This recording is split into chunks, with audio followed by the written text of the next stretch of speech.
Let me welcome all of you with a very good afternoon to this other wonderful event provoked by Montek's article again, a very thought-provoking one, on the Indo-Pacific Economic Framework and its implications and potential for India. Uh,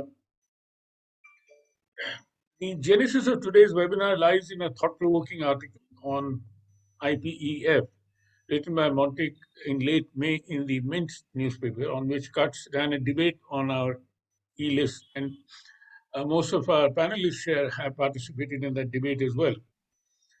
We received diverse comments and opinions from a range of experts, sparking off a conversation on this very important topic. Today, we are taking this conversation forward by bringing leading experts on our platform to weigh in on the debate surrounding the IPEF. The objective of today's session is to examine the opportunities presented by IPEF and discuss measures to realize its potential for India. This will help us to design a practical roadmap for the government of India to pursue with regard to the IPEF. And we're glad to see that Dr. Badrinayan from Niti Aayog is here, so our policy conduit, as well as Gopal Agarwal, the economic spokesperson for the BJP. We hope that these conversations will be reflected in the policy as it evolves, who are two friends who are here. It is important to note that as of now, only the process to establish the IPEF has been launched. The actual framework will develop as negotiations under its four pillars: trade, supply chains, clean energy, decarbonization, and infrastructure, and tax and corruption proceed further. In line with this, a virtual ministerial was hosted just last week, while the American readout was typical diplomatics, declaring a collective goal to pursue a high standard and inclusive economic framework through ongoing and intensified engagements, unquote. There was silence from India on this. IPEF has been conceived by its founding members to prepare our economies for the future. But India is equally right in asking what will the IPEF mean for our present. So far, there has been more debate on the form of IPEF rather than on its possible content. Questions have been focused more on whether or not it is or can shape up to be a trade agreement, how it compares with the existing arrangements like RCEP and CPTPP, and how far it is yet another geo-economic tool proposed by the Americans to meet their geopolitical goals. Today, I hope we can address some issues of content, particularly from the Indian standpoint. India appears to be keenest to pursue the IPEF pillars of supply chains, clean energy, decarbonization, and infrastructure. By the way, there's another debate we're running on another of Montek's brilliant articles on India's trade policy, which he wrote from inspired by a book written by Amitabh Bhattara, who will also be joining the panel later. And there's another debate, so that there's less confusion, and there's excellent debate which is going on this particular issue, particularly on supply chains and so on. Now, what will it take India to participate in the IPEF trade pillar, which is driven by American notions of worker-centric approaches and emphasis on digital trade? We are privileged to have a top-notch panel with us today to discuss these issues. Let me welcome and thank Gopal Agarwal, Badrinayan, Ranganathan, Professor Preetam Banerjee, and two more extremely distinguished panelists who have joined us at the last moment and will gain from the participation are Deepak Mishra, the Director General of CEO of ICREER, and Amitabh Bhattara, Professor in JNU. She'll be coming in a little late. Deepak has already joined us. As the author of this forward-looking piece, which sparked off the idea for this discussion, Montek has kindly agreed to deliver the keynote address today. Thank you once again, everyone, for joining us today, and I look forward to a productive discussion. Now, to the audience at large, including to the panelists, please type in your questions or comments in the chat box, which can be taken up in the Q&A session following this discussion. I hand over to Montek for his keynote. Montek, you have approximately 20 minutes for your keynote. That's thank you very much. 15 minutes if you would like to do it, whichever way you do. Thank you, Pradeep. Can I be heard by everybody? Yes, Okay. Yes, sir. Well, you mentioned two pieces that I've written, so I think a lot of this might overlap. yes. Um, First of all, I want to thank Pradeep for organizing this session. And I also want to thank him for putting the piece on the Plan 21 email group, which I found very informative, and it triggered a lot of commentary. Invariably, when that happens, people are speaking from a particular point of view, and therefore you need to sort of separate out these different comments. My basic objective was to plug the line, which I have consistently plugged, that India needs to be much more open and to be a little bit risk taking and integrate with the global economy and have a little more confidence in its own producers and their ability to respond to challenges and not be over kind of cowed down by the more defensive producers who invariably want to sort of say, no, we're not ready for opening up. So, I mean, that's my initial position, which I want to lay down on the table. Second, I have on a number of occasions expressed concern that there's a discontinuity between the objectives of trade policy, which are sometimes stated officially, and what we are doing. Officially, we want to be open. We want to integrate with the world. We want to have a good export performance. We even want to integrate with global value chains. But the policy that we're actually following in the last few years, we've raised customs duties. Our duties were higher than that of other East Asian countries, even to begin with. I mean, we lowered duties, but not as much as we should have. And we've now raised them in the last 3 or 4 years. Second, we seem to be a little hesitant to go in for a global value chain arrangement, which involves pretty free and kind of unrestricted movement of components across borders. I mean, the definition of global value chain, I mean, something is a member of the global value chain if a product crosses two boundaries. And I think if we need to address this question, do we have in mind simply being a source of exports where the entire value chain is domestic, so that the export has a very high domestic value and of course it's exported? Or do we want to participate in a global value chain where basically things are produced in different places, moved across borders, value is added, and then moved further on? If we're serious about global value chains, and I think we should be, that's really what we have to do.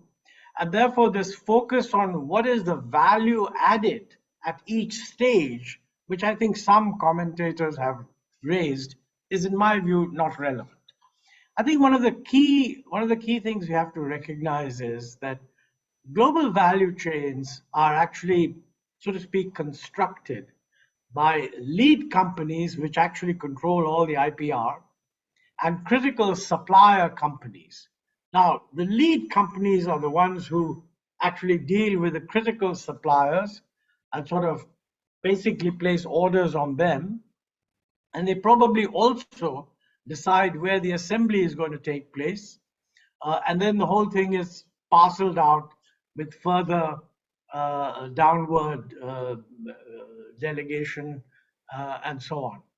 Now, in this process, I think we have to recognize that ease of movement across borders and minimization of procedural hassles is absolutely critical. And I think if you're not a member of a trading arrangement, which has sort of come to a common understanding on a whole lot of procedural things, you will not get this sort of seamless movement of items across borders. So I think what's happening is we don't seem to be tying all these things together. And to my mind, what I had said in both those papers, I was very pleased that we seem to be acting, we seem to following up on the signal which the Prime Minister had given that we must act east, not just look east. And frankly, after 6 years of negotiation, everybody expected that when the Indian delegation went to Bangkok in November, they would sign up on the RCEP. For whatever reason, and I'm not privy to it, so I can only speculate, we decided at the last minute not to sign up. I think that was a missed opportunity. Now, it's possible, according to many people in the press, that industry was opposed to the RCEP because they feel that RCEP includes China and we just can't compete with China.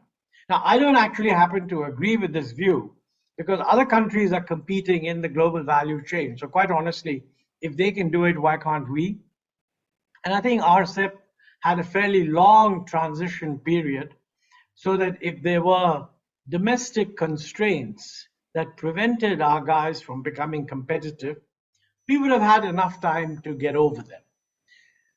I think that for whatever reason we didn't. And then my feeling was that since we have joined the IPEF, which is a different grouping, it's not just the Quad, it's a Quad and a few other countries, but not all the Asean are there, etc. Since we have joined the IPEF, in the trade pillar, in case the trade pillar moves to market access. Now, I want to emphasize, I'm aware that it is not at the moment a market access pillar. But a lot of people feel that when these things are created as pillars, it's because some people think it should become market access. They have political constraints in the United States. I don't believe in the United States there's any support for signing a plurilateral trade agreement right now. But these things take a couple of years to negotiate, and the situation may change 2 or 3 years down the road. So my view was we should encourage the trade pillar becoming a trade agreement. And I also made the point that we should be very clear that future trade agreements will not be about removing barriers at the border, like tariffs and so on. They will be about behind the border integration of standards of various kinds, including, of course, intellectual property, environment, labor, and so on. Now, historically, I know that our negotiators have always resisted any effort to expand the range of agreements behind the border. I think we should give up this concern because I think increasingly trade in future is going to be between societies that are more integrated with each other. And this is being magnified by the geopolitical change that has taken place. I mean, what the geopolitical change has done is created a fracture with China, Russia on one side and the others on the other side. Now, I know that many people who have commented have sort of said, look, this looks like a departure from our historical non-aligned traditions. Some have even said that the US is a very unreliable partner, which is, by the way, quite true. I mean, the US, of all countries, maybe because it has been the hegemon for so long, believes in US exceptionalism. I mean, there is no rule of trade that the US genuinely believes that it has submitted itself to. After all, the Special 301 is a complete violation of GATT, but they have it. It's just because they're so important, nobody complains too much. And I think there's a reality there that we really have to accept. Given all that, I think my view would be that within IPEF, we should encourage the trade pillar becoming an actual trade agreement.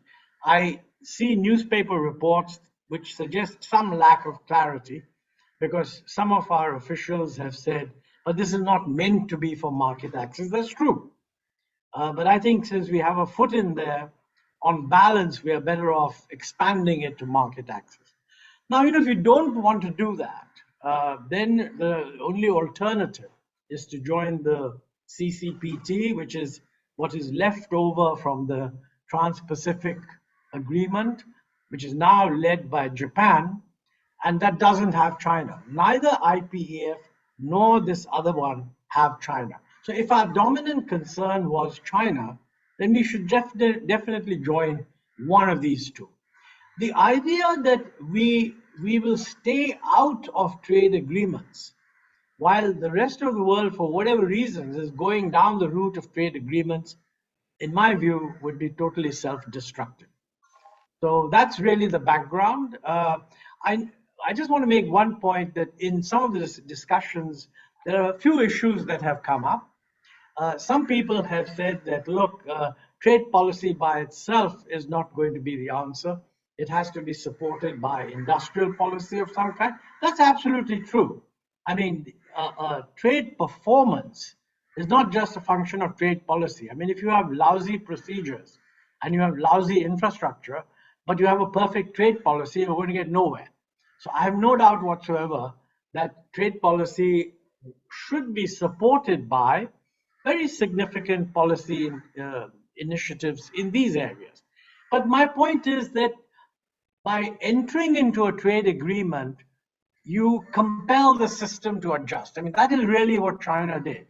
I mean, there were people in China who were not very happy about joining the WTO, but the Chinese judged that joining the WTO would create a pressure domestically to change because we've joined the WTO. Now, I think we have never done that.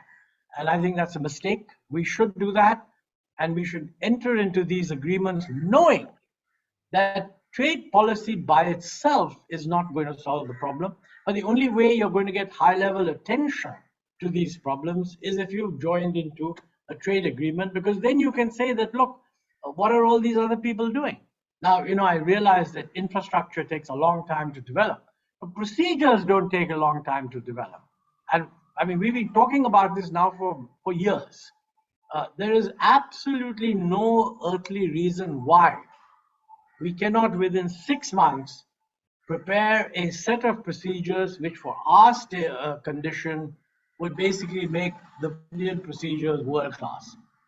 Now, I think this is really the background that I had in mind. I'm quite happy to yield the floor at this point, and let's see how the discussion proceeds. Okay? Thank you very much, Montek. That was a sharp 15 minutes. Excellent. And may I now, we've also been joined by Amitabh Bhattara, who I saw walking in. So we have a full panel of about 6 panelists. Can I make one point? This is a factual point that I think needs to be put across. That is, if we are interested in being a dynamic performer on the export front, we should recognize that in the last 3 or 4 years, our performance has deteriorated. And according to an ADB report, which I thought was very good, really. Hi, Amita. I think you've just joined, so welcome. I recommend her book to all of you. She puts it all down very much more clearly than I have. But I think the ADB report demonstrates that between 2010 and now, in terms of GVC integration, we have deteriorated. And the last point I wanted to make was that the fracturing of the geopolitics, it will certainly have an impact on global trade. The growth of trade is likely to slow down. That's true. But equally, it's likely to get restructured and diversified a little bit away from China. So I don't think we should make the mistake which some people make, that globalization is dead and why are we now going on with it?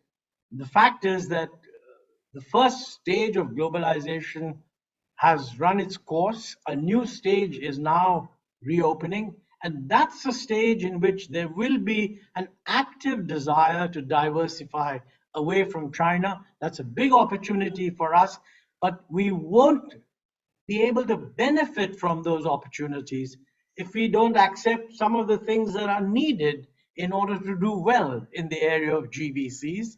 And I certainly think that excessive preoccupation with value addition at each stage is wrong. And I think we should recognize that our tariffs are too high. And certainly on procedures, we need to radically improve them as soon as we can. Thank you. Thank you, Montek. Incidentally, on your second article debate, Deepak Mishra has made some excellent comments, among other excellent comments coming from Harsh and so on. And I'm sure he'll come back to that. Uh, Deepak and Amita, if you may miss the opening remarks, there is a second article of Montek which is also being debated by all of us.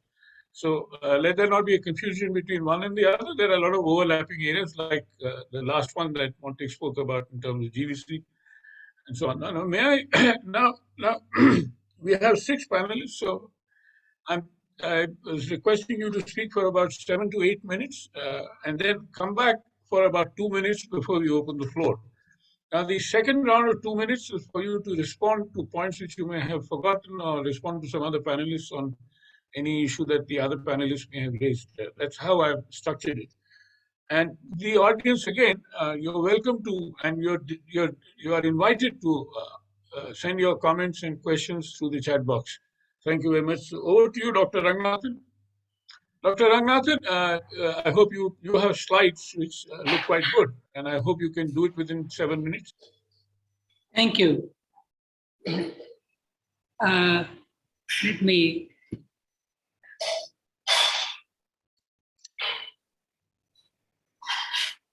Can you put up the slides? Yes. Can your office put up the slide, please? Oh, there it is. It's coming up. Yeah. Okay. Yeah. Okay. First of all, thank Pradeep for asking a naysayer among this group. I started looking at where we have been with the group and where we have stayed away, and can we take some lessons from there? Earlier, we were famous for non-alignment, which actually was perceived as pro-USSR. And we had this nuclear explosion, first by Mrs. Gandhi and then Vajpayee. At that time, the technology support was cut off. ISRO had problems. Even existing contracts were not honored by US. Then there was a sea change. Indo-US Accord was there, and it must be said here that US was more interested than India itself. And then one has to see, some people said it is for the business opportunity, $20 billion or so is at stake, like for GE, etc., where they were not having any scope in their own country. Everybody was closing down nuclear plants. So can they have some opportunity here? But then my own view was this was peanuts. This is not really the motivation. Motivation was more to, give a pinprick to China. And as you know, that China has got some 4 or 5 times the number of nuclear warheads and delivery systems as India. And therefore, this cooperation would sort of, be a concern for China at least. Then we had the Quad, which is actually based on a common unease with China. Here again, we say on the one hand, Vasudhaiva Kutumbakam, and then should we do this? We and they, in the long run, these things don't, as somebody said, in UK, Britain does not have permanent friends or permanent enemies, but only permanent interests. That's what we also should have. But wisely, we stayed away from China's OBOR project. They signaled that we are not a client state for you. We are not your vassals. So IPEF looks a bit similar to Quad, but instead of security, now this is on cooperation. Next, please. Yeah. Now, the various people have said standards will be together, we will be partners in standards.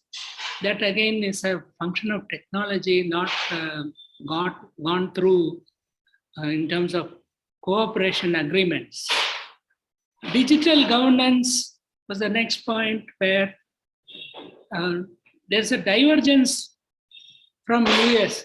You see, opposing views between Telecom Regulator of India and the US on net neutrality, and then we had offer of free basics by Facebook, which the TRI chairman rejected. So we have a fairly independent point of view. We don't need to be part of a group for this. Then labor rights, markets will overrule any inter-country understanding, I would say. Sorry. Specific issues can be, my point is, specific issues can be agreed upon on a case-to-case basis, but not as a boxing ourselves into things which are not necessary. Next one.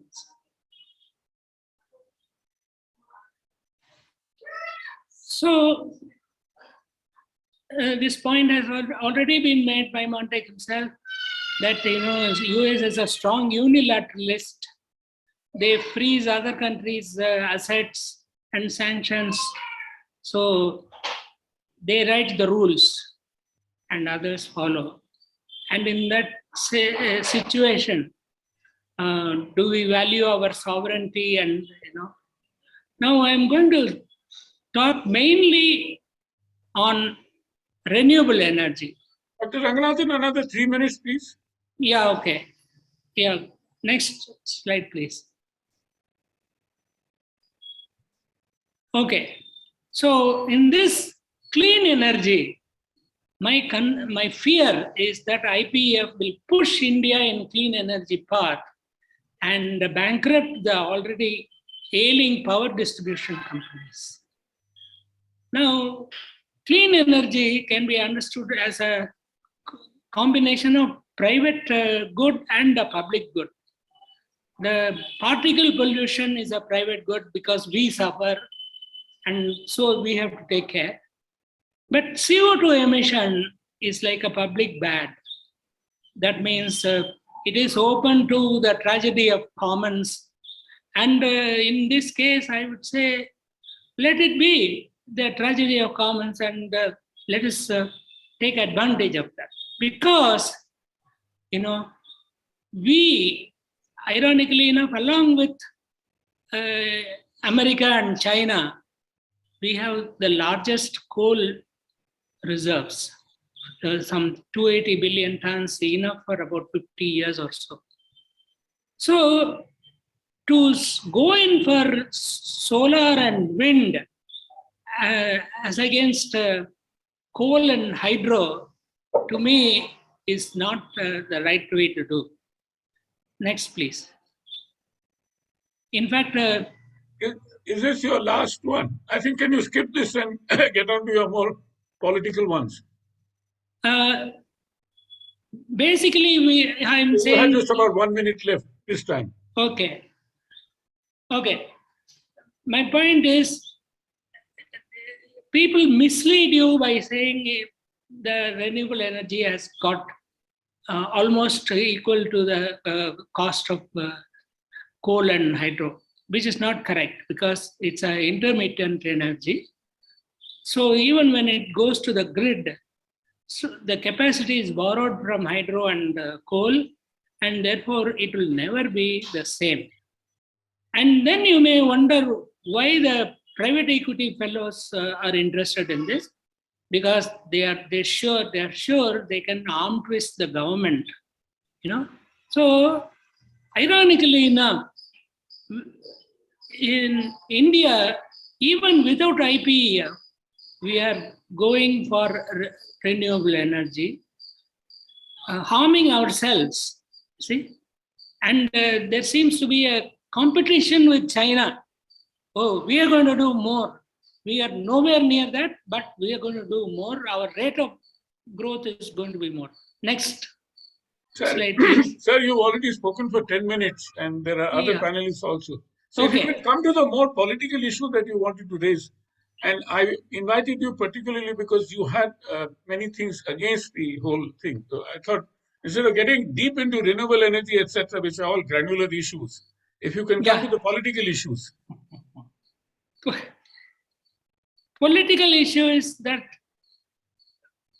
the having idea that there are groups of people who are forward thinking and then groups of people who are, so that kind of thing doesn't gel.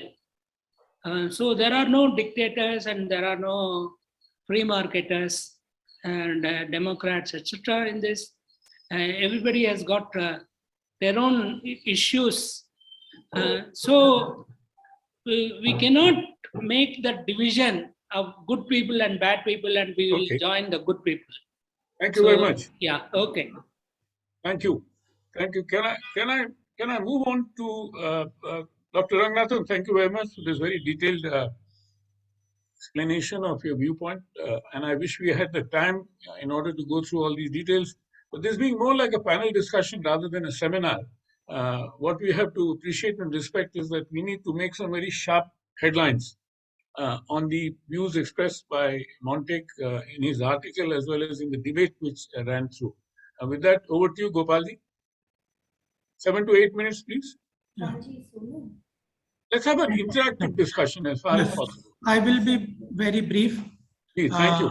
Thank you, Mr. Montek Singh Ahluwalia ji and Pradeep ji for this debate and discussion. It's more of a learning for me and understanding the issues. I had been involved in discussions with the government at the time of FTA and RCEP. Pradeep ji also participated in some of our discussions.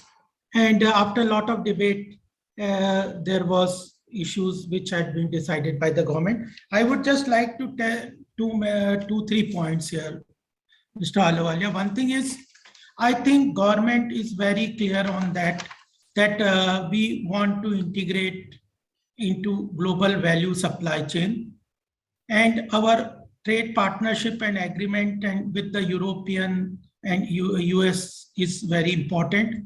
We are interested in signing free trade FTAs and trade agreement with particularly USA, which is a large trading partner for us. So there is no question that we would be out of any negotiation with US on any point of time.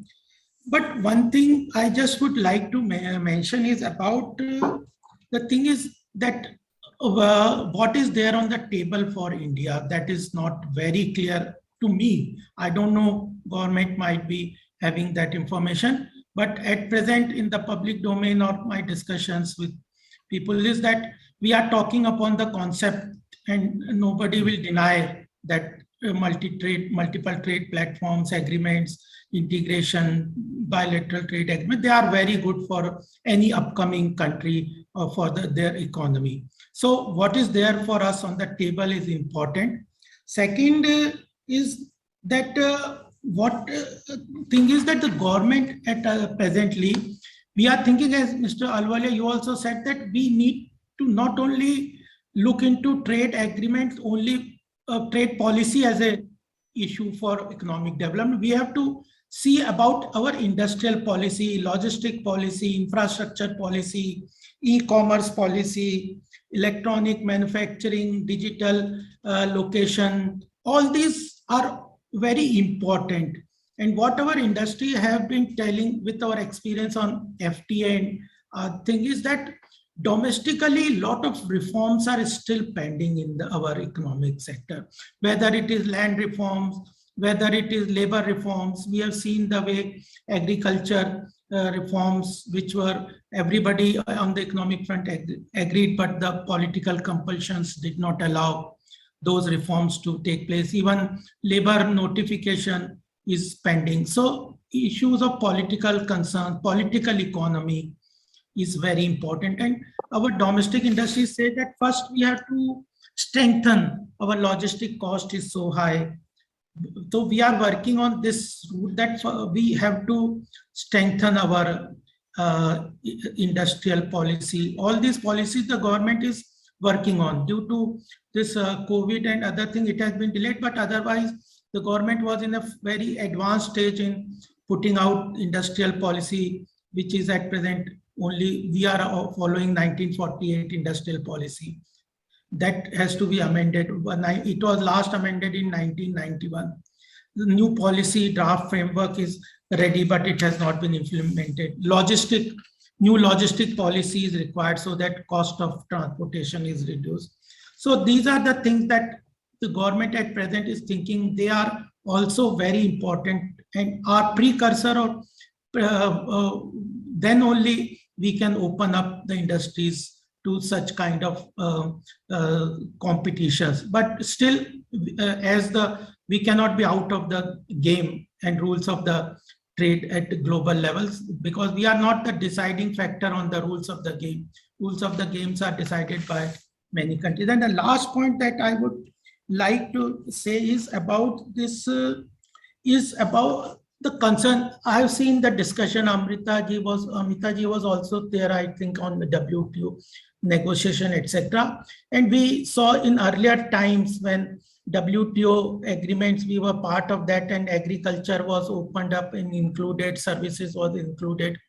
How at times those international platforms were used to restrict trade and export from some countries. So whether we have committed on the renewable energy, carbon emission, carbon footprints, but I am also part of the corporate sector and chartered accountant. We have seen these requirements of ESG, environment sustainability, growth, etc., and then all these internalizing environmental costs, etc. At times they are used as a restriction of international trade, because at technological level, even in green hydrogen, etc., technological level we are short. So these are the concerns that also has to be taken care of, that how we build up the standards to meet the global standard which will be set up in these negotiations, which can be counterproductive to some of our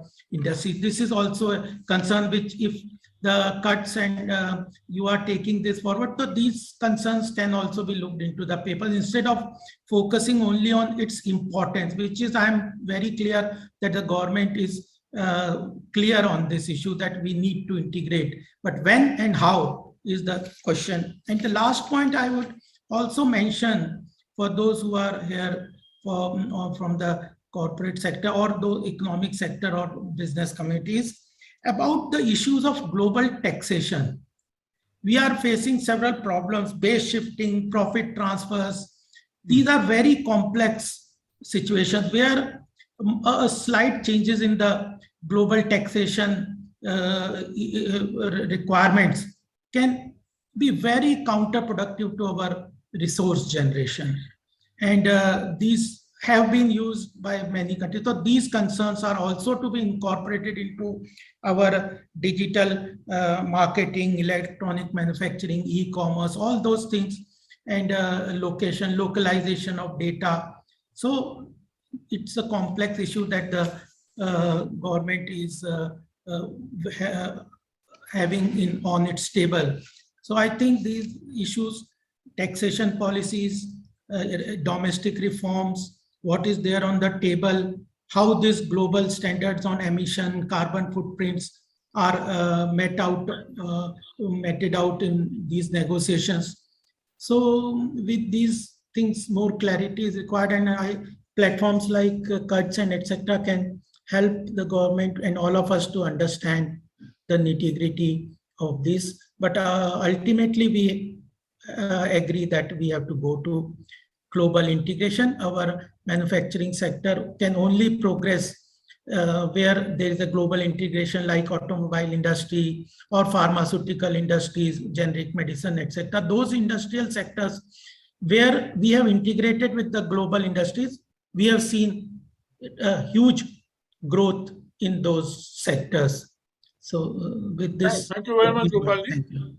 Incidentally, you, Monte, Amita, and many others have been a part of Pritam, for example, have been a part of the debate which we ran on competitiveness. I think that is the point which you wanted to raise. And what is good, I think, one must acknowledge government's latest achievement in Gati Shakti. In terms of logistics, the kind of coordinated platform which has been developed is hugely advantageous and cost reduction as well as time achievement. Now, among other things which Montek also spoke about, one of the things which we tend to forget and we should not forget is how do we build human capital in order to improve our productivity and trade both sectors. That's very important. Secondly, on trade policy and industrial policy, we have done a paper on the lack of convergence between one and the other. One ministry, one department talks something, the other department talks something, and we keep on ending into problems. I'll come back to that later. With that, let me now turn to Badri Narayan Gopal Krishnan from the Niti Aayog. Badri, again, 8 to 9 minutes to you. Sure, thank you very much. And welcome back to India. Yeah, thank you very much, Sudhirji, for organizing this. It's a great discussion, and it was wonderful to hear from Mr. Ahluwalia and Dr. Ranganathan and also Mr. Agarwal. So I'll spend these few minutes to talk about the general evolution of trade policy strategy in India, and how does it align with IPEF. Very briefly, as you mentioned, I have around 8 minutes. So have been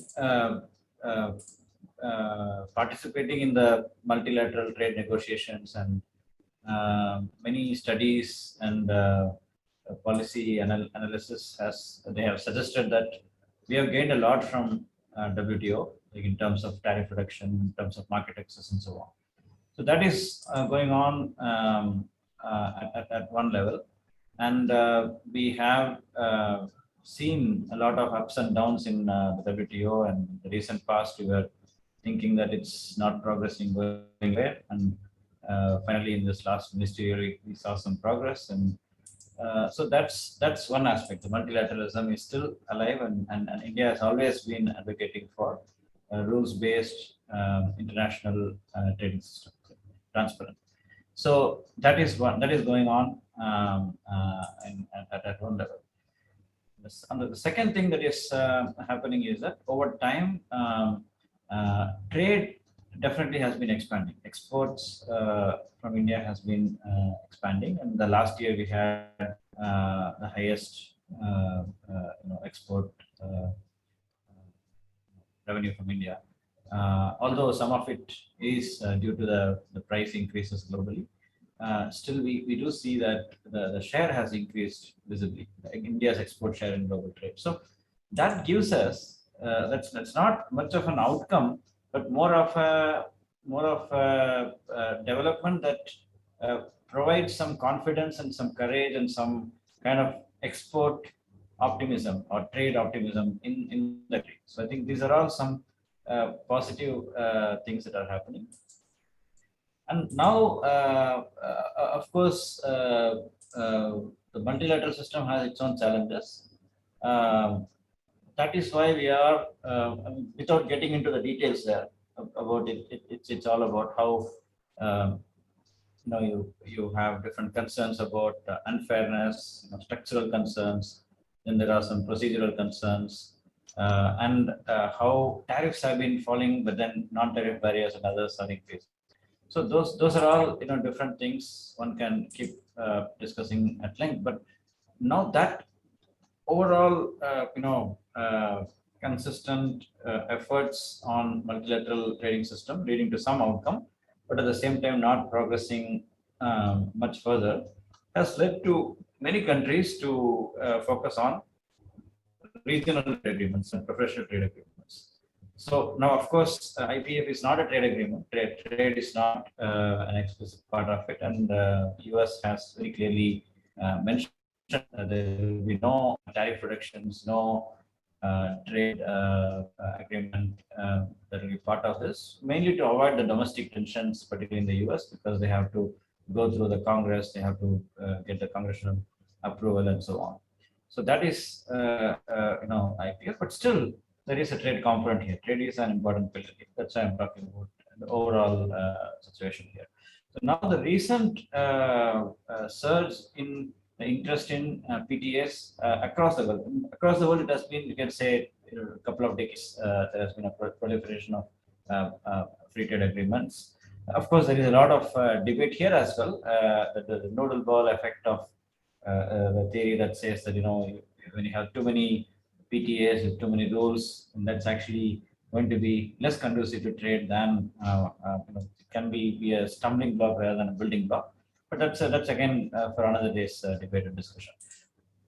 But now, in this context, we have now got into the that kind of thought process, wherein instead of getting into this, instead of waiting for WTO to succeed, why don't we get into this PTAs? And we had this decision, conscious decision not to participate in Belt and Road Initiative or the RCEP or TPP and so on. So then this is more like what is our answer to the global trade strategies by the global powers. And then we started our own set of PTAs. And with all the trends that I mentioned a minute ago about increasing exports, reduction of export pessimism and so on, we're now in a position to negotiate trade agreements and on a timely basis. So we already have completed, signed a couple of trade agreements, right? So we have UAE, and we have an early harvest agreement with Australia. And there are several features which are quite ambitious, which were not that much in the trade discourse before. So again, not getting into the details there, just to state that we are now open to trade, much more open to trade compared to several years ago. And that is a very positive sign. So we are in the business of signing free trade agreements as opposed to negotiating forever and not making any headway. So that is one positive development in the recent, as in the last couple of years, I would say. And secondly, one change in strategy in trade is, instead of our past trade agreements that happened a decade or so ago, they were focusing on countries like ASEAN group, where that led to a lot of debate later. Did we really gain from those FTAs or not, and so on. So again, that is again a different debate. One contention that a lot of people had was that these are more like our competitors, and if we sign FTAs with them, then we may lose. I actually agree with Mr. Ahluwalia's point that we cannot do that. I mean, if other countries are competing with them, why not us? So that is there. But still, from a political policy discourse perspective, it makes much more sense to go for the low-hanging fruits, which is like getting into trade agreements with the countries with whom we have complementary kind of relationship, who may not become our effective competitors. So that has been the recent or current strategy. So we have UAE, which has Australia, and the UK, EU are all going on quickly. So now, in putting all these different aspects together in the context of IPEF, we have the advantage of having signed, agreements with several members of IPEF already.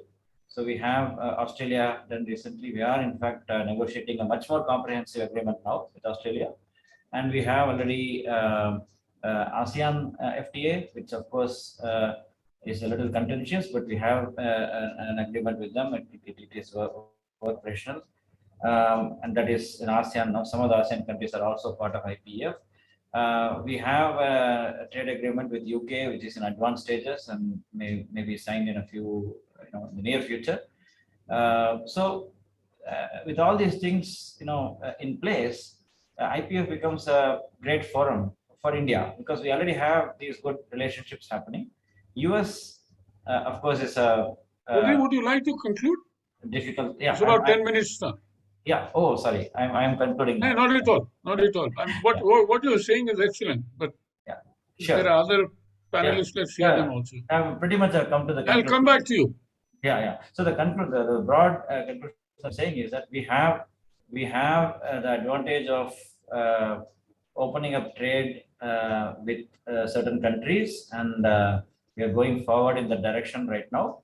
And IPF is a great opportunity in this context where we can, without getting into the difficulties of market access, tariff reductions, and so on, we can set the scene for the broader trade, promotion of trade between the members, and on that we can take a leadership. However, I'm not touching upon the other pillars intentionally because my focus is on trade. Thank you. No, fair enough. You can come back in the next round of 2 minutes with whatever point you may forgot. Gopalji, just one point to reflect on your issue about taxation. IPEF has taxation as one pillar also, taxation and corruption, by the way. May I now request Preetham? Preetham, over Thank to you. Thank you very much. Am I audible? Yes. Thank you, Pradeep for inviting me. It's an honor to be part of this panel. It's a subject very close to my heart, and I will take the liberty to be a little controversial, just to provoke all the august members of this panel. So my contention is that the existing systems, multilateral systems that exist, are perhaps inadequate to deal with some of the issues confronting the new normal in trade. And I think all countries are grappling with ways to kind of deal with it. And IPF is perhaps one step forward in that direction. Why am I saying this? Let me quickly highlight some of the key factors. One, I would call it the China factor. Now, while Montekji's point is right about being able to compete with the Chinese, I think things have changed a lot in the last 1.5 decades. As China has grown in stature, in economic size, and it has dominated value chains, the fact that it is a non-market economy with a lot of opaque market distortionary power is leading to concerns. And the existing multilateral system is not able to quite deal with this. So the question then arises, do we need new structures which exclude China? What is the way we deal with this? The second is the technological transformation. If we think about Industrial 4.0, which is upon us, and there's a massive technological transformation underway in both production and consumption technology, digital and exchange of data will become integral to production, consumption, and every aspect of our lives. So data is not anymore a side topic when it comes to trade, and we'll have to learn to deal with it. So therefore, that's another important point. The second is supply chains. In supply chains during the pandemic and even before that, we saw weaponization of supply chain dominance by certain countries. The question is, whether it's rare earths or semiconductors that we are discussing now, or even in the Indian perspective, our pharmaceutical industry being dependent on the raw materials of basic chemicals and bulk drugs from another country. So these are genuine questions that needs to be dealt with. The other 2 points on environment and labor, I think even recent comments by the Deputy Director General WTO with reference to the carbon adjustment tax has made it very clear that individual countries can, looking at their both indirect tax structure and at the border taxes, impose certain measures, and they will be WTO compatible as long as they don't violate the national treatment and the MFN kind of structures. So this is something we have to grapple with. Countries will start doing it. So how do countries like India deal with it? Last point on labor, exactly the same argument holds. I think the US, Canada, Mexico agreement that Mr. Trump negotiated, those kind of measures can become a vogue, and they'll be WTO compliant. So these are not issues we can hope to avoid. So the question remains that is there a platform or a framework through which India can engage with the important economies of this world also deal with the China question. And there I completely agree with Montekji that we have to start seeing ourselves as a big economy, which we are, as mature enough to deal with these issues and drive the narrative. If IPF is an alternative platform to at least develop the narratives and structures of how to deal with these problems, then we should be there proactively and not in a passive sense. We should be coming up with solutions with the alternative in digital trade. We have aggressive interest of our own. But the noise that I hear is so defensive. We are one of the biggest exporter of IT and IT enabled services. We have aggressive market interests in other countries.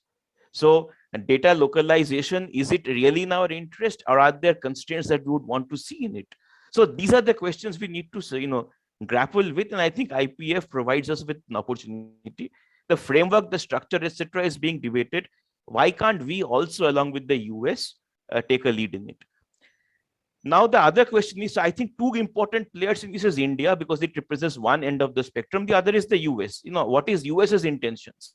To that extent, is US mature enough to see it as a strategic alternative by which they can drive an alternative narrative on trade, and also build a coalition that restricts the kind of things we have seen the Chinese do?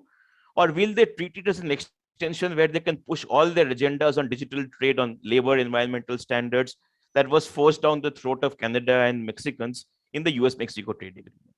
If they do the latter, then it's an immature reaction, because it is, I think, par for the course that most countries in Asia will not accept this. So it's a duck that is dead in the water even before the Americans. I think the Americans have enough maturity to understand and see this. And I think the leading factor that the Americans see it that way is that they have not called it a trade agreement yet. That President Biden has not made it subject to congressional approval. Therefore, insulating it from perhaps the kind of lobbying pressures that would have come otherwise. So these are all indications to me that even the Americans are looking at it as a work in progress. I think we need to be proactive as a country. And last and most important point, which was, I think, mentioned by many speakers, is that our own domestic reforms, whether it's the logistics part of it, we saw that, we are now embarking on a more comprehensive response to the whole data privacy and the whole data regulation that we have started work on. All of these domestic reforms to have our own institutions in place has to happen simultaneously. And that's where the cohesion, the government as a whole approach becomes important. The line ministry is, kind of undergoing these institutional reforms. Cannot do it in a silo while, commerce and industry or MEA engages with these factors in another silo. These conversations need to happen within the government, and I think it's happening to a certain extent. People like Badriji through Niti Aayog can facilitate this further. Only then, when we have connected all the boxes, will we have a comprehensive response and a confident one. It's an opportunity for us to reboot the system that exists, which is failing on many fronts. And I don't think WTO can be the solution for many of these problems. We need alternative platforms, and let IPF be a beginning in that direction. I will end there. Thank you so much. Thank you. Thank you very much, Preetam, for those excellent remarks. And with that, may I now come to Deepak Mishra? About 8 to 10 minutes. Thank you, Pradeep. Preetam was the best. He did it in 7 minutes. Thank you, Pradeep. If you go by the time, hopefully I'll even less than that, and then you have to come and say some complimentary things. By the way, if I may interrupt you, there are other people from abroad as well watching us, and particularly a friend of ours, an economist from Belgium, Andre Sapir, also wants to speak. Yeah, I'll be very short. I'm a bit of an accidental panelist. I don't think I was. No, you're not.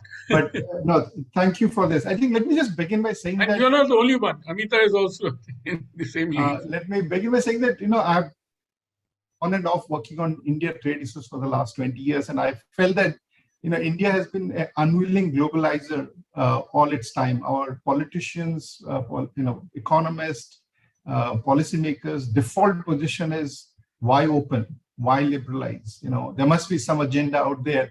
So that has been, and that mindset has not dramatically changed, but obviously it's a real refreshing to see that now the government is actually has the ambition of engaging in so many trade agreements at the same time.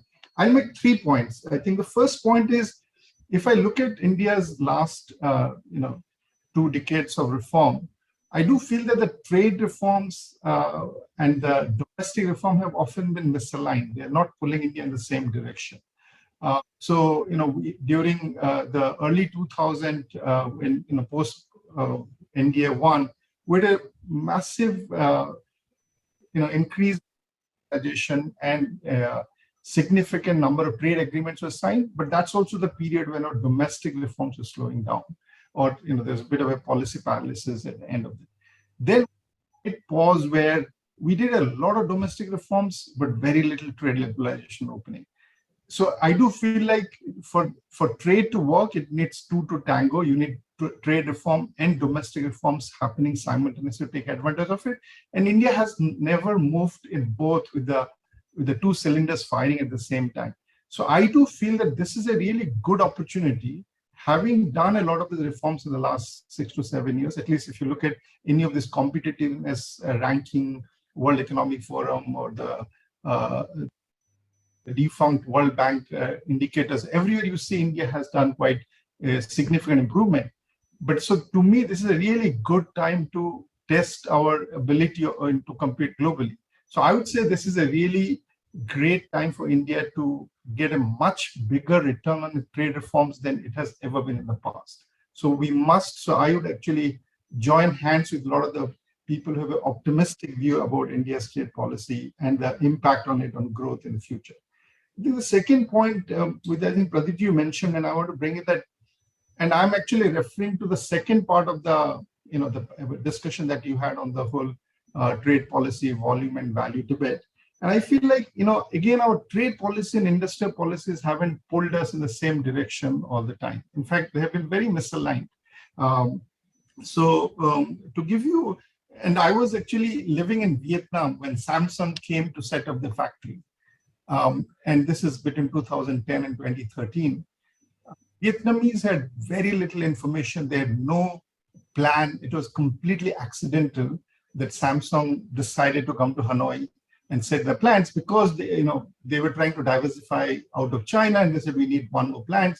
Vietnam is close by, the good labor laws, and all sorts of things that it was favorable, good labor laws in the sense it was favorable to industry, and they moved in. And what was so dramatic is that even the Samsung people had no clue that this is going to become such a big thing. They started with very small investment, but you have to give credit to the Vietnamese government. Trusted Samsung. They basically said, you tell us what you need in terms of things that we need to do, which is kind of the part of the industrial policy, to clear a strong foundation for our electronic sector. And Vietnam had joined the WTO, and they actually kind of went for a sweeping external liberalization over those period of times to make it much easier to become Vietnam a manufacturing hub for many products. So this combination of industrial policy, which was trying to deal with the domestic reforms, and a trade policy, which was about increasing market access and helping Vietnamese firms and the Vietnamese-based firms to export more, were really in sync. And I think in India we haven't done that. A lot of our industrial policies are actually about localization requirement and a whole host of other things, which actually goes against your trade policy. And our trade policy is sometimes about increasing tariff, inverted tariff structure and all, which actually goes against your competitors. So in a sense, that's another big part of the story, which I feel needs to be dealt with as we open up more. And the final point on my side was this whole debate on globalization, localization that we have in India, and the volume and value debate. I think there's a lot of people in this group and others who rightly argue that obviously India should not, when India opens up, it should make sure that it has larger domestic value content in production, because that's what matters for employment and others, which is a good point. But I think when you look at the global history or the economic history of countries which have been very successful in terms of exporting and becoming big global players, what you find is they started with not the objective of trying to do both at the same time. They often did a very sequential approach of first gaining scale, become a big globalizer before they start demanding that there should be a lot more local content. And it takes a lot more time. Trade policy is easy because you open up Whereas the industrial policy is harder. You have to work with the industries to build the ecosystem, which takes much longer. But if you insist on doing both, which India has often tried to do, you are trapped in a low value and low scale equilibrium for a very long time. And I think our electronic sector is a good illustration of that. We export about $10 to $15 billion, and that has been stagnant for the last 10 years. Vietnam has gone from basically 0 to 125 billion in the same period. China has grown from about 200 billion to $900 billion in the same period. So clearly that's a huge part of the story. So while I think the intention is good, that you want to have a lot more domestic value addition, you have to be a lot more strategic. It has to be based on evidence, and it has to be based on country experience. And that tells you that you must first globalize before you insist on localization. That's all on my side. Thank you very much. Thank you very much, Deepak ji. That was excellent. And I particularly draw the attention of Gopal Krishna Agrawal. Gopal ji, it would be good if you can get some of your members of parliament to come and listen to this discussion. We are all very positive and very gung-ho about what is happening, but that spirit has to then translate into parliamentarians as well. With that, may I now request Amitabh Bhattara, another distinguished panelist, extended one, not accidental. Thank you. And Thank you. I'm very thankful to you and to Deepak for having agreed to join the panel at the last moment. Thank you. I mean, even if last moment, I think I'm very happy and eager to be here because I think I get to learn a lot on a subject which is of great interest to me and very close to my heart, I must say. It's also good to be here because there are some of the old colleagues I see here, especially Badri, who me and Badri have worked together in a career long time back. So it's good to be here and see everybody. Oh, so there is an career mob here. Yes, this is a lot of career happening here, And late Isha, of course. Yes. So that's one. But coming to the point here, in terms of the IPEF, I'll make a few points, very brief points here. Some in response to what has already been said, but also in terms of the concept as far as IPEF is concerned. As Mr. Agarwal said, it's still a concept, it's still developing. There's nothing really formal, and negotiations have only, I think, informally just begun here. Last one. So what we have here is, what I want to say first is that IPEF in the first place, as far as my focus is on the trade pillar only, is in the first context only being pushed forward as an arrangement, not as an agreement, in a way, it presents a very loose structure as far as the components and the provisions that are going to be negotiated under the IPEF are concerned. In that context, it's not going to be something like RCEP, CPTPP vis-a-vis IPEF. We need to understand that these are going to be two very different animals as far as the regional trade context and regional trade scenario is concerned. So these are not alternatives, and it's also very clear from the fact that many members or many economies, particularly in Southeast Asia, East Asia, that are members of RCEP, chosen to be members also of CPTPP, have their applications in for membership of CPTPP, as well as have chosen to be members as far as the IPEF is concerned.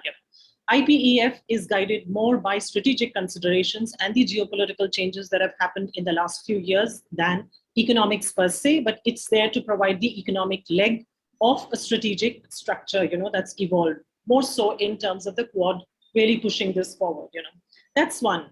The second bit, in terms of market access not being a part of the IPEF, of course, it doesn't make sense in terms of talking about trade, and the second component in terms of supply chain resilience and not having tariffs as a major aspect of the arrangement as well.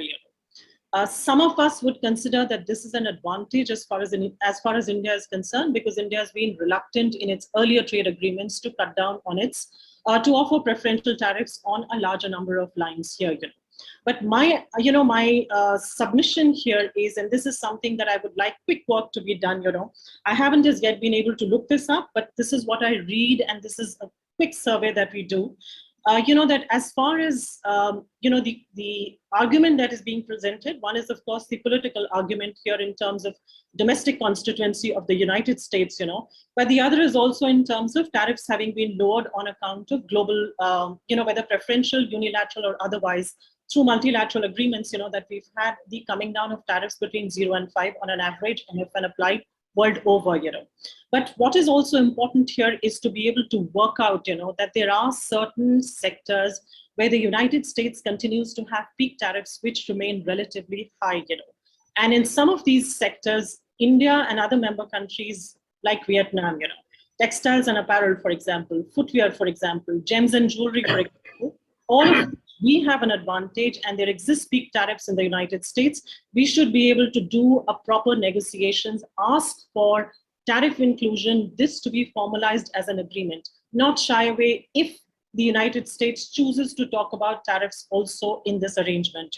So that's something that I think the government should quickly do. Badri, maybe a quick look at this should be the order of the, that's the kind of research that we can quickly do to see, even if market access provisions are included in this, we are able to make a case for ourselves and not shy away from negotiating this agreement.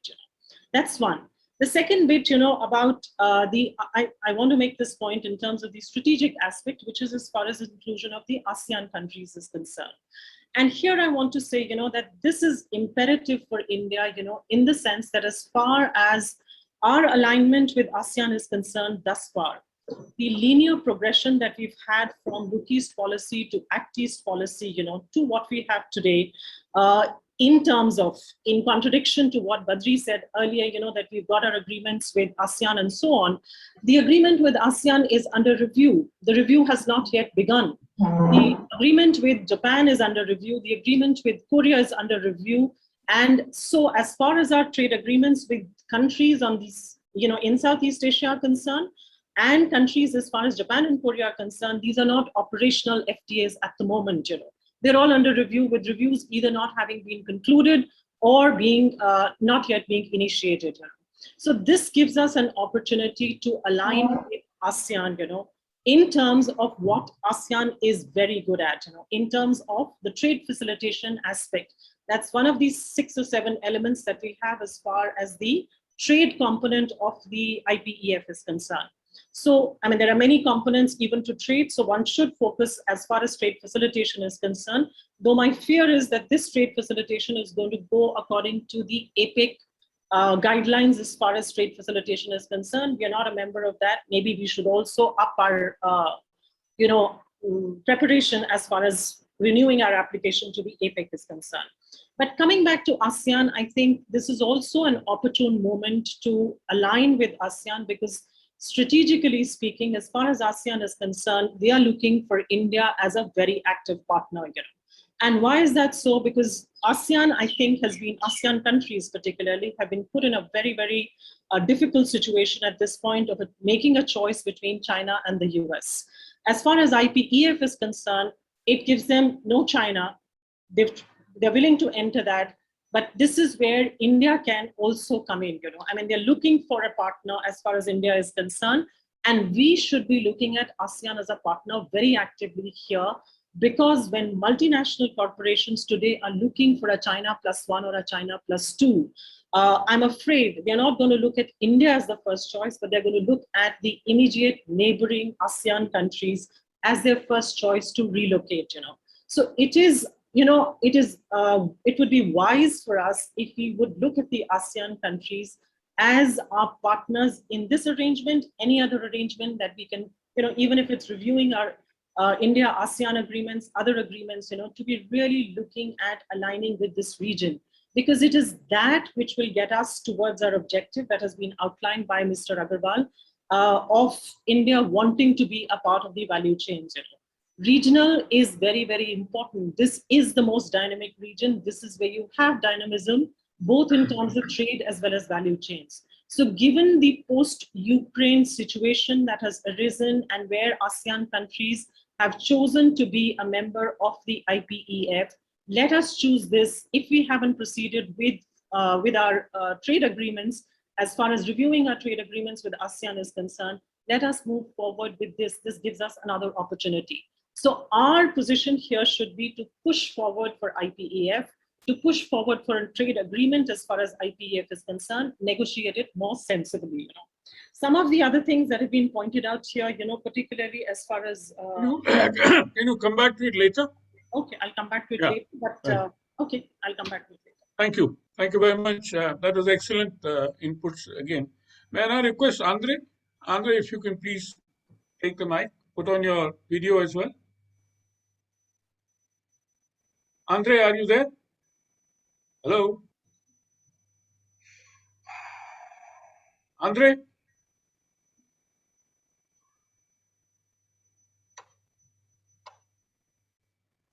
Anyway, he's signed it. No, he's here. Yeah, right. Andre, please. Yes, go hello. ahead. Sorry, Welcome. I was mute. Thank you very much, Pradeep. Thanks first of all for hosting this this very interesting discussion, and for having such a great group of panelists. Let me just make one point, and it is, you should take it, you know, as a genuine question. And I think the last point that was made by Amita relates to this, but my starting point is really from Montek's presentation. I cannot agree more with sort of the overall strategy that is being put forward here about value chains. I think there needs to be a serious consideration as to whether the discussion is about global value chains or regional value chains. And I think the last point I think indicates that, you know, there may be a tension about that.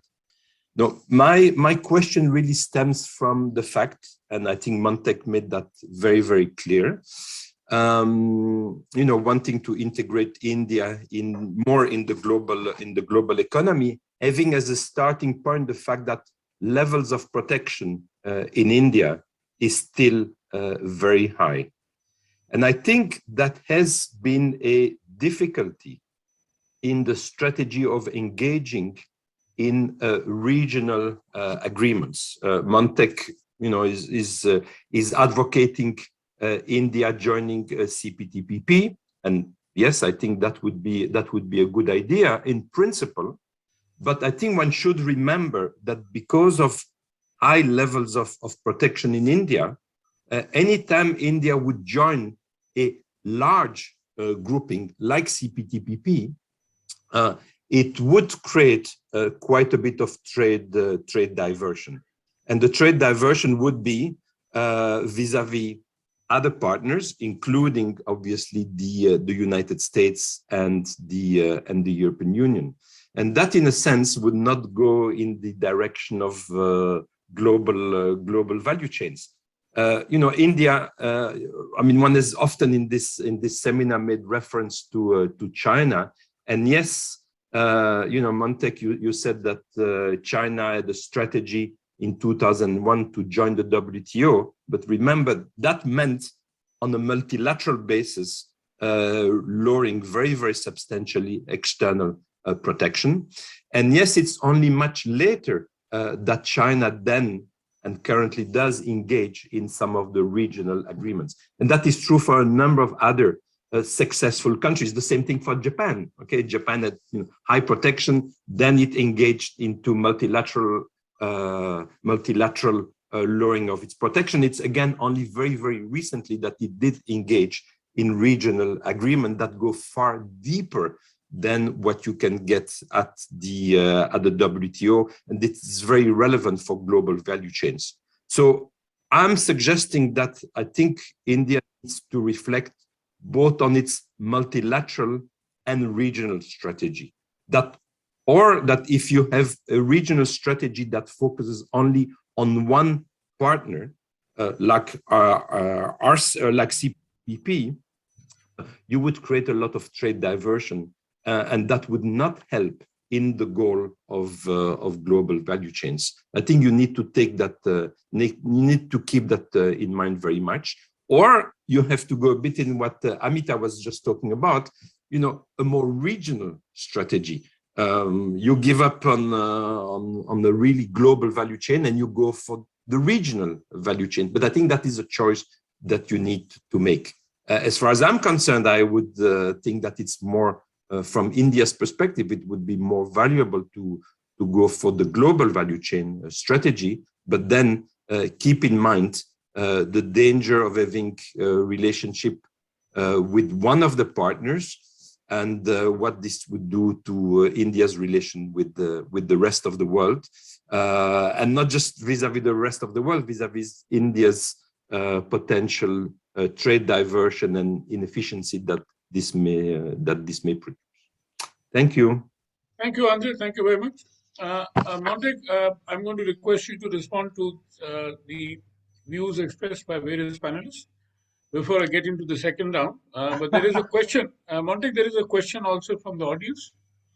How can the benefits of initiatives like IPEF be democratized and help reduce inequity?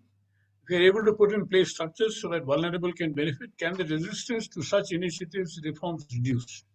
Thank you. Over to you. This question plus whatever else you would like. Well, thank you. First of all, Pradeep, let me thank you for organizing this discussion and bringing such a distinguished and knowledgeable group together. You know, I must say that I'm a little encouraged by the fact that there's a lot more agreement amongst most of the people than you might at one stage have thought. So I just want to sort of highlight a few of the points that have actually been made, and maybe respond specifically to one or two. One is that I think Mr. Gopal Agarwal has said that, clearly declared that the government is serious about integrating with value chains, etc. I think it's a very important political statement, because I think our negotiators need to know that. And, you know, my experience when we did the reforms way back in 1991, our trade negotiators in Geneva had no idea about either the rationale or the desirability of the reforms that we pushed forward.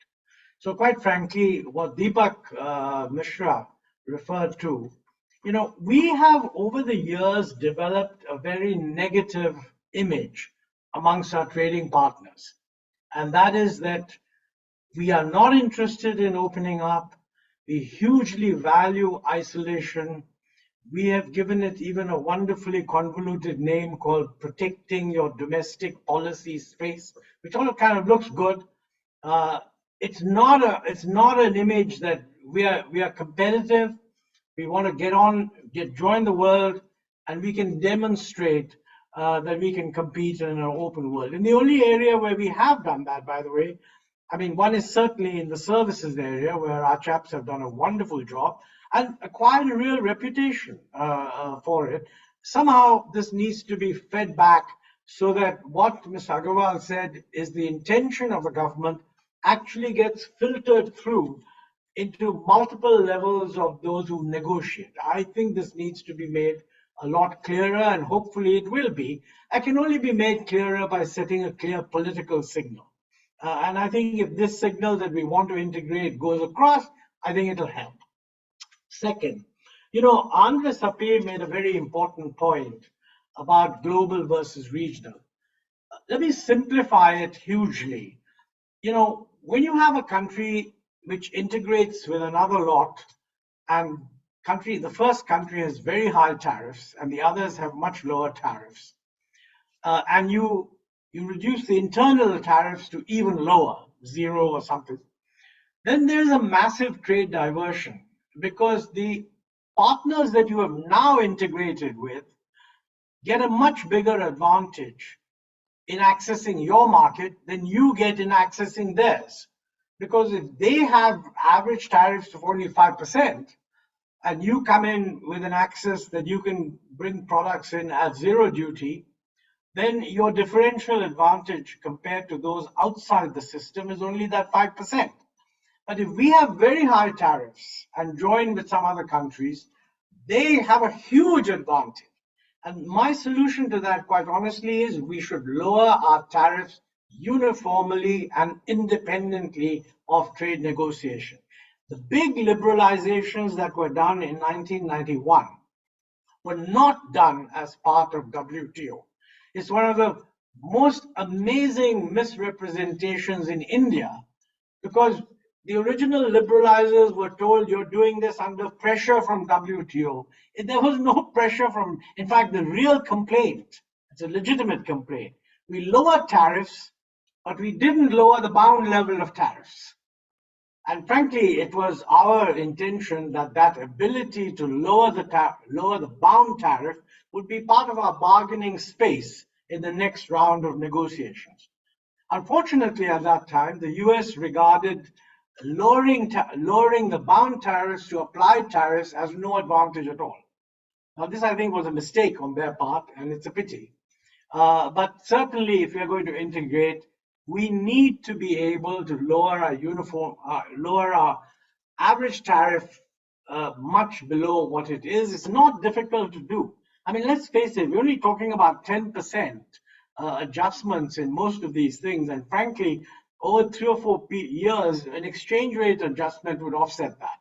So I think the point he makes, we shouldn't be targeting only a region. We should be open for global. That's valid.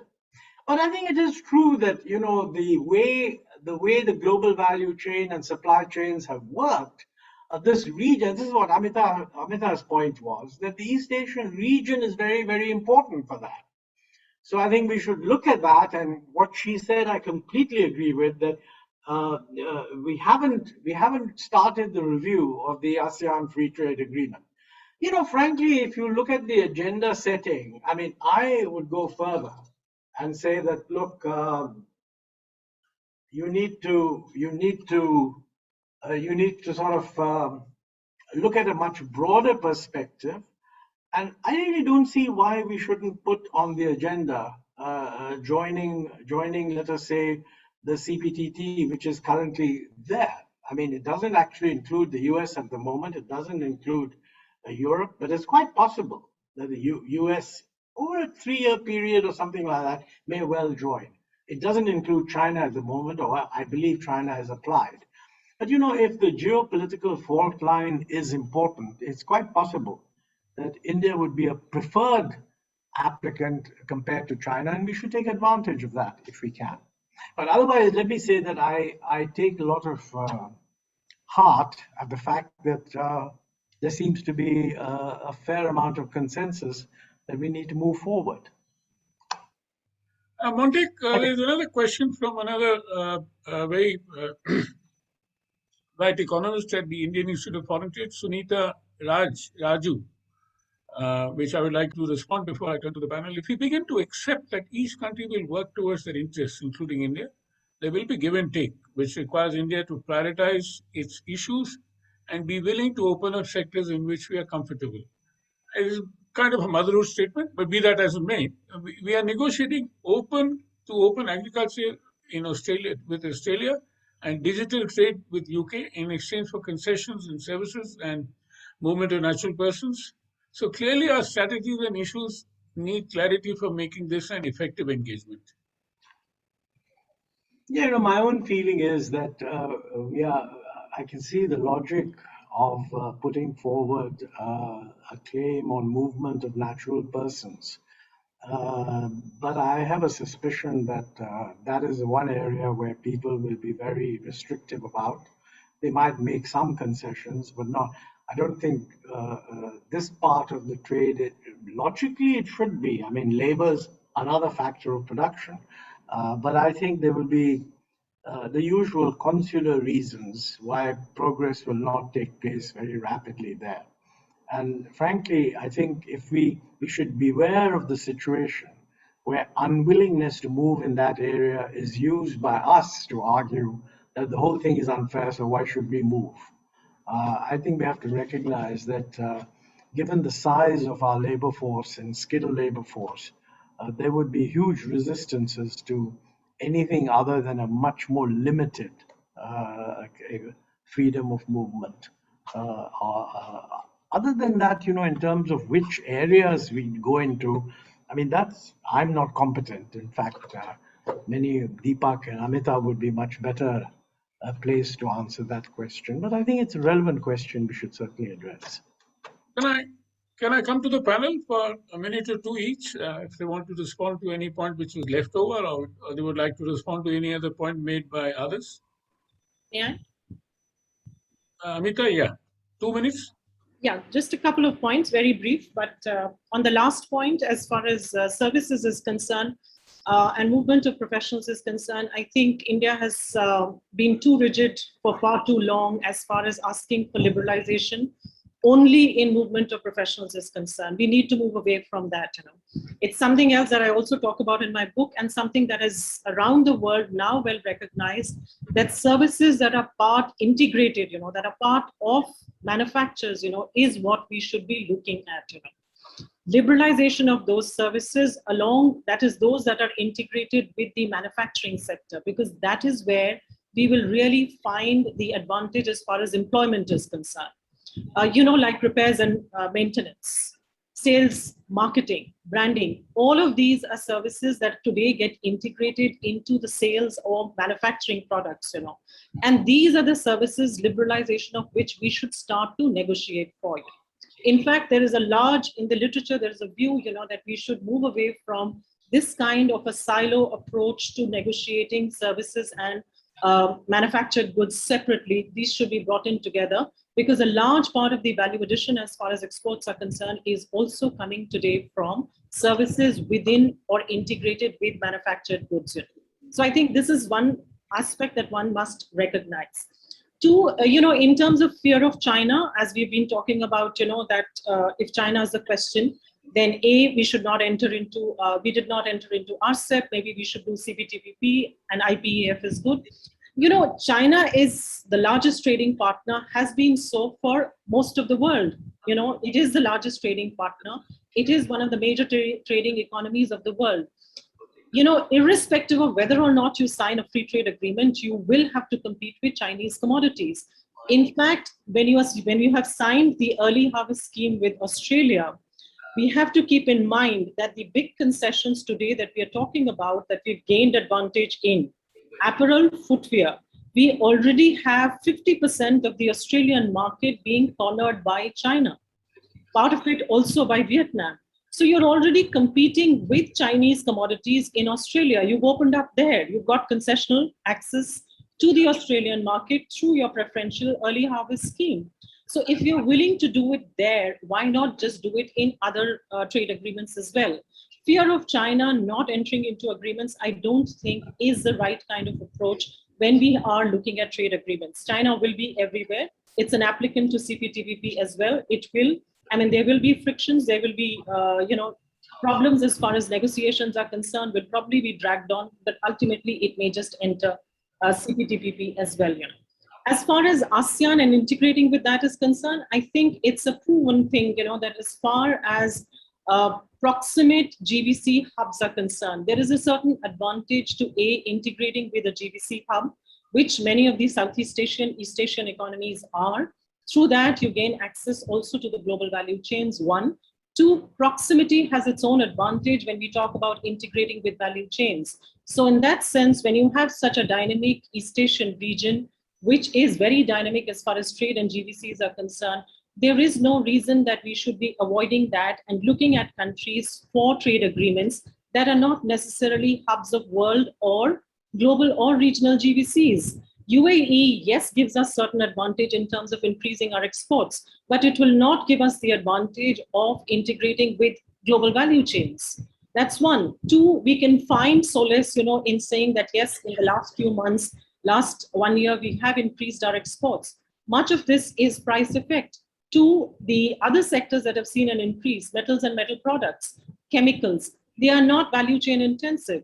Why value chains? Because backward integration with value chain is what gives you increased employment opportunities, which is again something that we need today.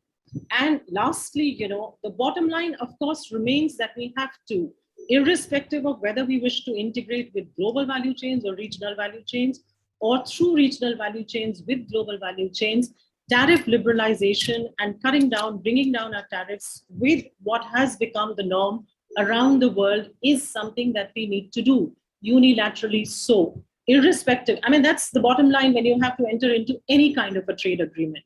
So that's what I'd like to add here. Thank you. Preetam? Thank you very much. I just have three quick points to make.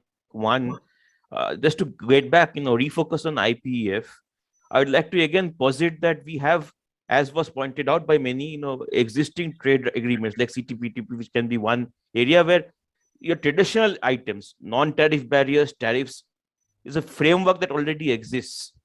Today, the new normal that we are having, the supply chain disruption, whether it's weaponization of supply chains, the whole data topic, where there's a dichotomy between where we don't have the right frameworks to negotiate these things, and the multilateral framework is perhaps not the appropriate one. Is also where the China is the big elephant in the room, whether it comes to data, whether it comes to supply chain weaponization. So perhaps we need to look at it in that context, that IPEF is more of a strategic engagement and not so much of a trade policy avenue. The reason why I say it is that there are appropriate reasons for looking at global regulation through platforms like IPEF, and I'll give a specific example to illustrate it. Look at what has happened recently with container freight rates and the oligopolistic structure of the container lines, shipping lines. And there the US has recently come up with the US Ocean Shipping Reforms Act. Now, this is a unilateral approach to solve a global problem, which will not work. You will have to have certain structures of cooperation, and perhaps structures like IPEF is that is a step in the right direction. So over focusing on the trade agenda, which is anyway has not been made clear will be a part of it or not, I think is not appropriate. I think it will only be revealed as time goes. Last very quick point to reinforce what Deepak ji was saying. I think this this kind of moving in two cylinders with the industrial policy and trade policy has become even more critical now in this so-called new normal, because the entire regulatory reform aspect of whether it's we're talking about the whole data on digitalization, digital markets regulation, on trade facilitation, on labor reforms, and agricultural reforms, all of these critical areas are critical aspects of domestic reforms, and they feed into industrial policy. And any of the aspect of industrial policy itself with programs like the product linked incentives, and then it talks to the trade policy arm of it. So if you don't have this full triangulation, we will not be able to engage in a proactive manner. And being part of IPEF, like as Montek-ji pointed out, when we were engaging in trade policy in the early 2000s in trade negotiations, it provided some impetus to drive this kind of discussions within this whole of government approach. Maybe the IPEF can be a catalyst for the same as we go down the line. Thank you.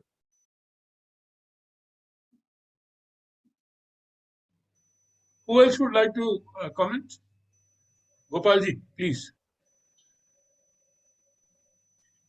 Briefly, I just want to underline one thing is that as Mr.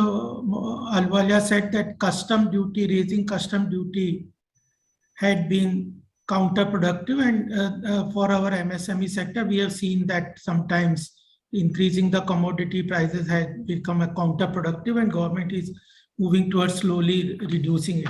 Second thing that I want to mention here is that as Mr. Mehta also said, that taxation is a part of this IPEF, and that's very exciting for all of us, because one thing I would like to mention here is some of the global wealth drain, people migrating from one country to other country, is because of difference in the taxation, whether corporate or individual, etc.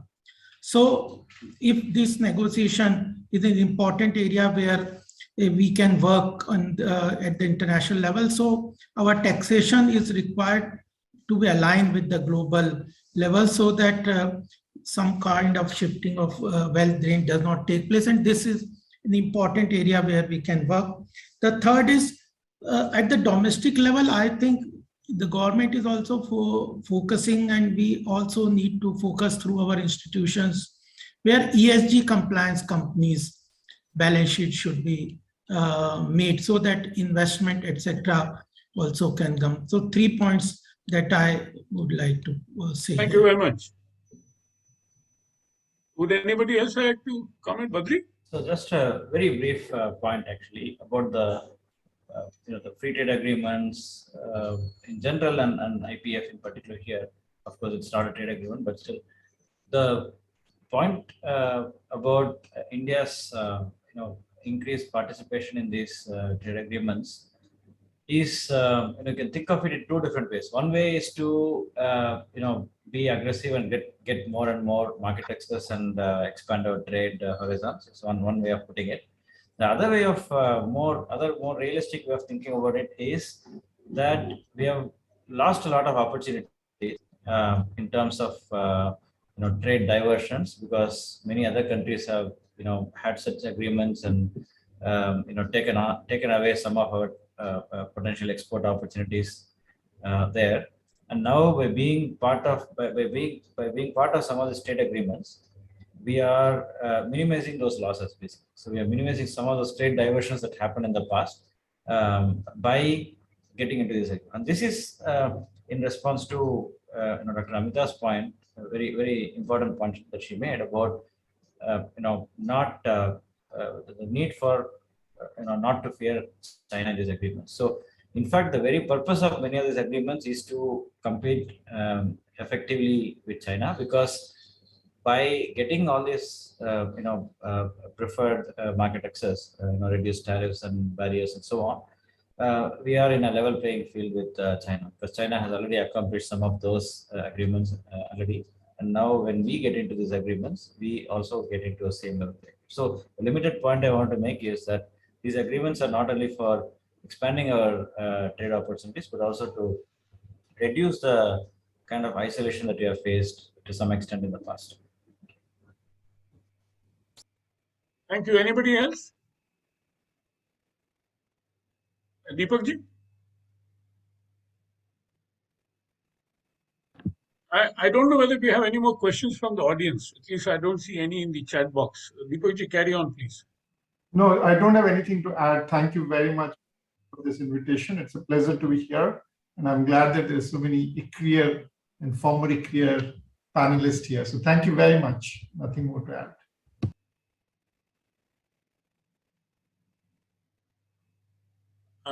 We have, I see a gentleman from the Bangladesh Commerce Ministry, Nasser, here. Would you like to make any comment about regional value chains, for example, which has come up? Mr. Nasser.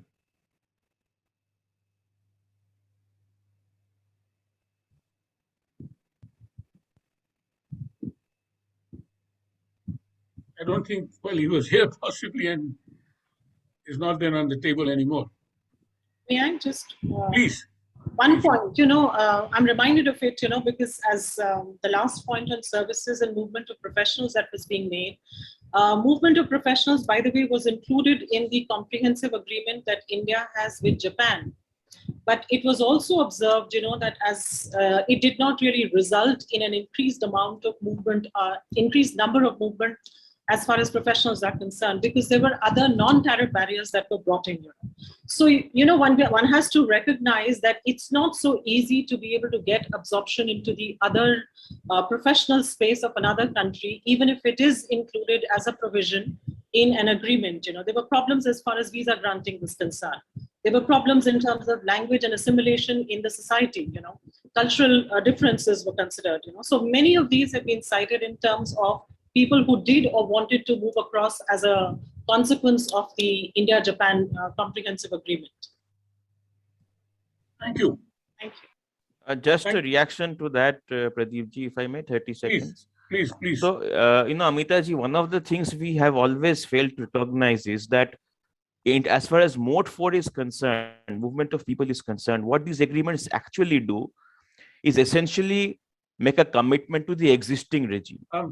Right, so they are not improving the regime that already exists, like agreeing to the applied tariff rate that you already have in place. So there is nothing extra being offered when a country commits to Mode 4. So nothing changes in terms of the people they're allowing or the categories they're allowing or the visa and consular regulations that are in place. Because not only in the case of Japan, where there are legitimate points as you made about cultural assimilation, language, etc., but even in the case of Malaysia and Singapore, similarly comprehensive agreements where Mode 4 was negotiated, we did not see an increase in the number of people going there for the same reasons, that nothing substantially changes on the ground. You're simply locking your existing regime into place and saying, I'll not become worse than this. I'll remain at the level of openness that I am.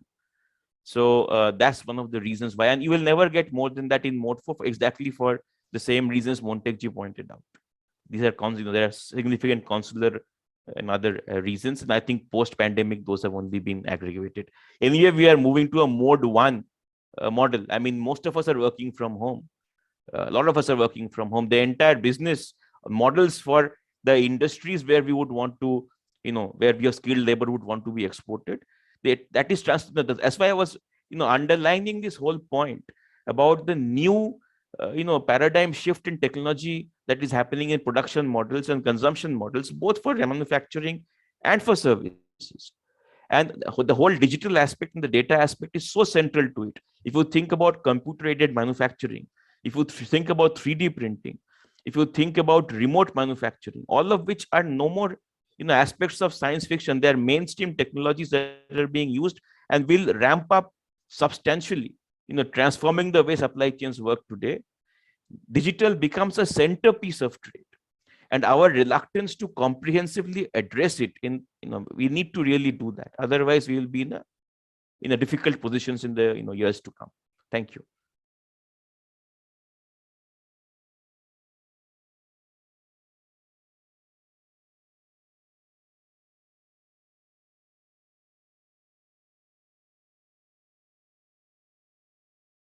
So you are on mute, Pradeep ji.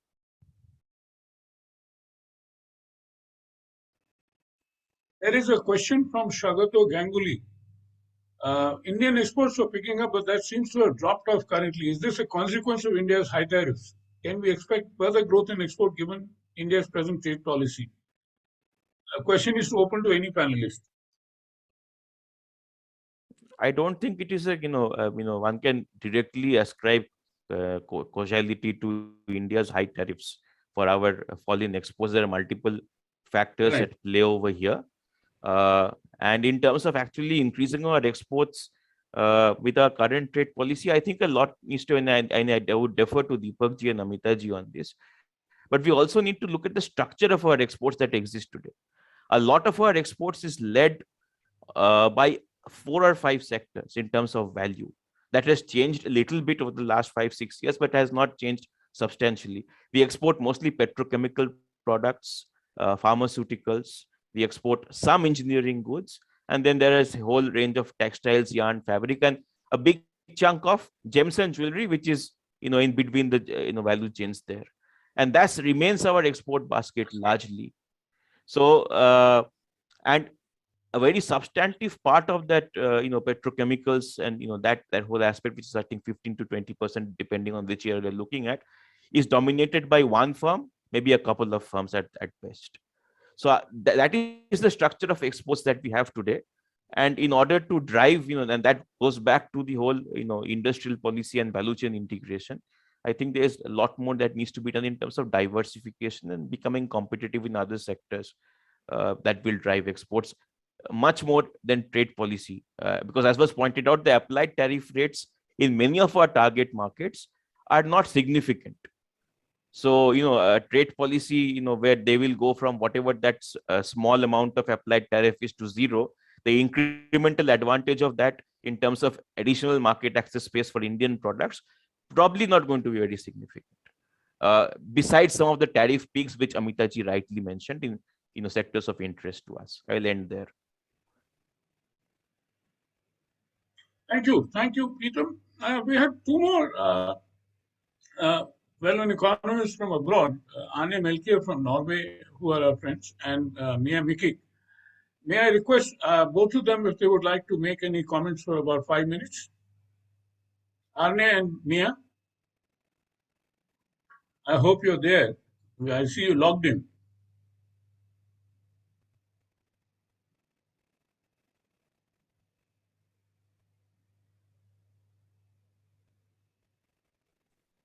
The microphone. Okay. Okay. Thank you very much, Pradeep, for. Arne, Yes. yeah, go ahead. Go ahead, please. Okay. So thank you very much for inviting me to this very interesting discussion. So let me just come with a brief reflection from the small country in Europe that kind of benefited from China's growth in the sense that they drove up our commodity prices and drove down our import prices. So in this sense, Norway, we phased out our textile industries in the 1960s, so we were less severely kind of affected by the rapid industrial growth of China. So of course, we are all shocked by the events during the last years, the kind of the trade policies of Mr. Trump in the USA, which led to a confrontation with China. We were waiting for Mr. Biden to kind of overcome this antagonization with China, which has not really happened. So in a way, some of the perceptions under Trump has been inherited. And I perceive that American trade policies are kind of still in a kind of a quagmire with kind of strong domestic political forces limiting the margin of maneuver in trade policy. So, of course, the confrontation with Russia has led to a further escalation of this securitization of trade, which you had under Trump with the steel tariffs, etc. So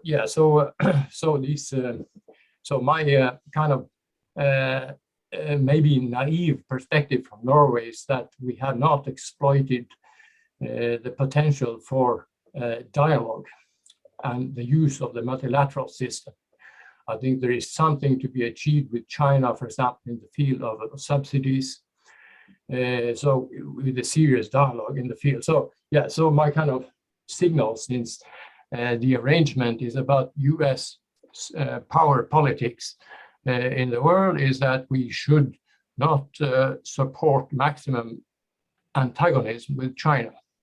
We need a dialogue with China within different fora, and then we have to pursue different tracks. So in a way, that is my reflection, that we should keep the door open for dialogue.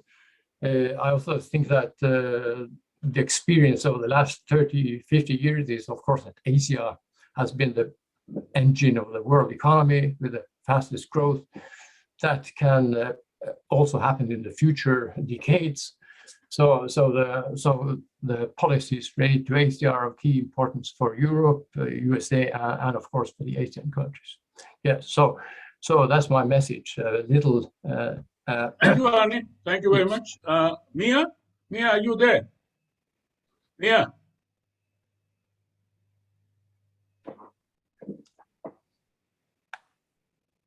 I thought I saw Mia. She's gone. Anyway, with that, I just wanted to respond one thing. I and Deepak Mishra, who's leaving or has left, we were there at another forum yesterday in Delhi, and one of the issues which keeps on coming up is China factor in our discussions. China is driving many of these new arrangements at the same time. There are challenges that we face not only in the area of trade, but also climate change. And therefore, what we need to understand is, can we ignore China? If we want multilateralism to progress, and of which all these are parts and components, we'll have to keep China inside the room and not outside the room.